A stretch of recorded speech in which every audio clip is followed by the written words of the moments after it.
Hey, welcome back to my channel, guys. In this video, I'm going to show you how I use the Inpainting Brush in Affinity Photo 2 for the iPad. Now, a couple years ago, I did a YouTube short on it, but it was only about 15-20 seconds and I didn't talk. So in this video, I just want to talk a little bit and walk through some of the steps that I use when I do that. Now, this is not sponsored, full disclosure, because I'm using two programs here. I'm going to use Capture One and then Affinity Photo, the iPad. So when I do my portrait shoots, I always use Capture One because I want the clients to be able to see the images right then and there, and then we can make adjustments with lighting. Maybe I can zoom in or something with a backdrop. So we're going to use these two photos right here. So the first step we're going to do is we're going to click on the photo. Okay, now this is the photo that I'm using. Now the backdrop is not as big as I wanted to. When I bought it, I thought it was going to be bigger. Turned out to be a little bit narrow than what I wanted. I could crop it in if I wanted to, but I don't want that. I want all the real estate of this photo that I can use. So what I'm going to do is I'm going to select the share button. Okay, I want to use the original format, the original RAW file that has all the information. And then I'm going to hit export. Then I'm going to choose Affinity Photo 2, and it's going to open up. It's going to open up in a camera raw style. So I could do a little bit of adjustments here if I wanted to, but I'm good here. So what I'm going to do is hit the check mark.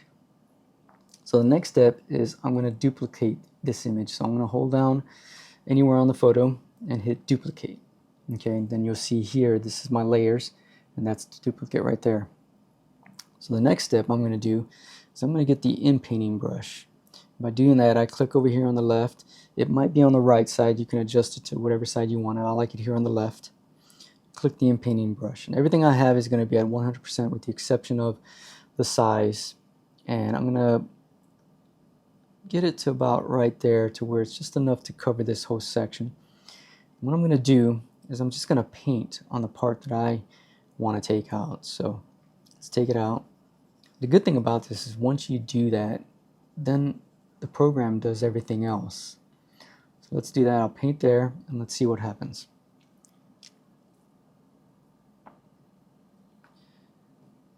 That actually came out perfect. I don't need to do anything else. So with that, I'm going to go to the next side.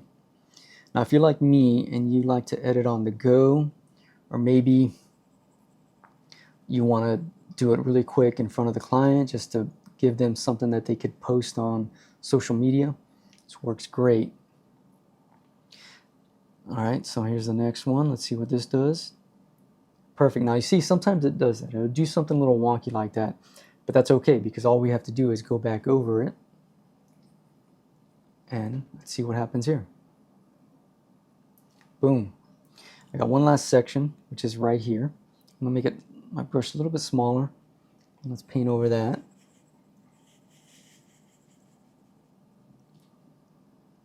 Let's see what it does. Perfect. It's not really much I need to do. I might just want to adjust here, maybe here. It's perfect. So now I want to show you one other thing using curves. I want to brighten up the image here, but I don't want to mess with anything on the background. So what I'm going to do is I'm going to select the Smart Selection brush, and I'm just going to paint over the subject like this. Now if you do use an iPad with the pen, I highly recommend getting a glove like this. I'll put a link in the description because it helps when you're trying to select something or when you're trying to paint something. None of these get selected or doesn't rub all over this. The gloves helped out perfect. So now that we got that selected, now what we're going to do is we're going to go here to adjustment panels and we're going to look for curves. Now when I select curves, it's going to create another layer, but it's also going to create a mask, which is perfect. Now all I have to do is click right here and just adjust my curves accordingly. So if I go up, there you go, see now it brightens, or I can darken it. In this case I want to brighten it.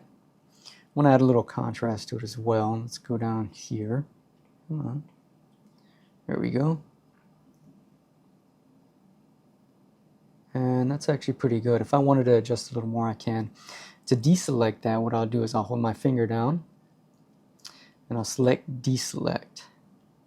Now let's show you the before and after. So here's the before, here's the after with the background clean, and then here's after with my curves adjusted on there.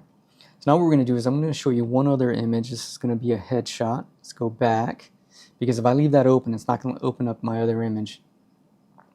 So now we're going to go back to capture one. This is the other image that I want to use, the headshot. So I'm going to do the same thing. I'm going to go into share.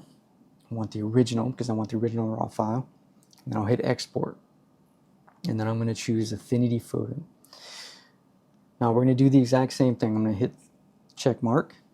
We're going to go into the develop mode. I'm going to zoom out just a little bit, and I want to create a duplicate of the background. Okay, and then you'll see it right here. Let's get the inpainting brush.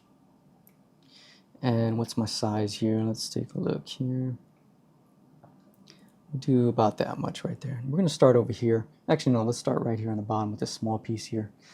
So let's get that out the way. Boom. Nice. Let's try this whole piece right here and see what this does.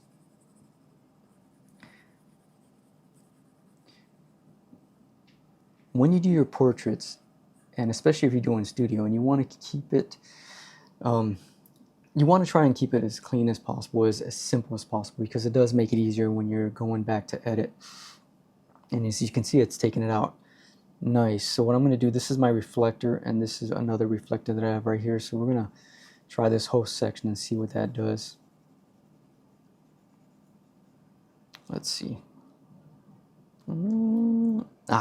So that, and like I said, that usually does happen, but that's okay, because then you can just go over here and try it again, and boom. Now the cool thing about the inpainting brush is that now if I want to, I can take out some blemishes, and all I got to do is reduce the size of the brush to about right there, and I can just paint over any blemishes that I see, and it takes it out. It works perfect.